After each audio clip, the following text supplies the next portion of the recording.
अच्छा, तो अब इस बॉलर के लिए अगर मैं इसका एवरेज स्पीड निकालूं, एवरेज स्पीड, तो एवरेज स्पीड में कैसे निकालूंगा इसके लिए? देखो ये जितने भी है ना, इसको मैं ऐड कर लूँगा, 150 को, 140 को, 130 को, 145 और इस तरह 130 और प्लस 120 और 6 के ऊपर डिवाइड कर लूँगा।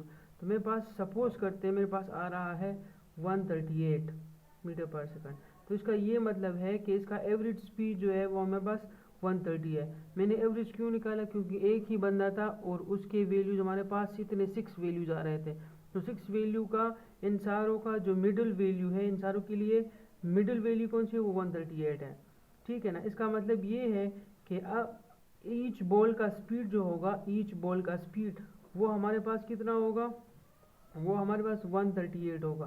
तो मैंने एवरेज निकाला। एवरेज क्यों निकाला? क्योंकि मुझे इनमें से मिडिल वैल्यू चाहिए थी कि तकरीबन ये तो हर बॉल तो 150 के ऊपर नहीं कराएगा ना, या हर बॉल 130 के ऊपर नहीं कराएगा।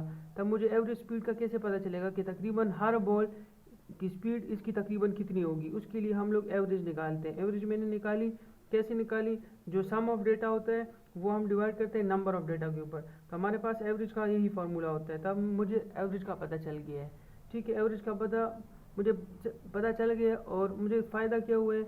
एवरेज को देखकर मुझे पता चल गया है कि हर बॉल का जो स्पीड होता है वो तकरीबन 138 होता है, जो कि इसी बॉलर के लिए जो है वो मैंने कैलकुलेट किया है। तो एवरेज क्यों निकालते हैं? जब आपके पास क्या हो, बहुत सारी एक ही चीज़ हो, उसके बहुत सारी वैल्यूज़ हो, तो आप मिडिल वैल्यूज़ को फाइंड करने के लिए उसका एवरेज निकालते हैं।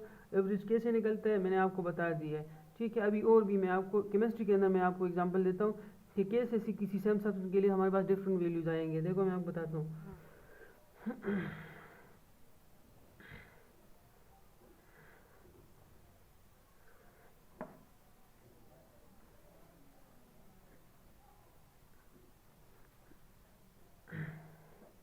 अच्छा, तो ये हमारे पास देखो एक कार्बन है, ये आप ले ले कार्बन।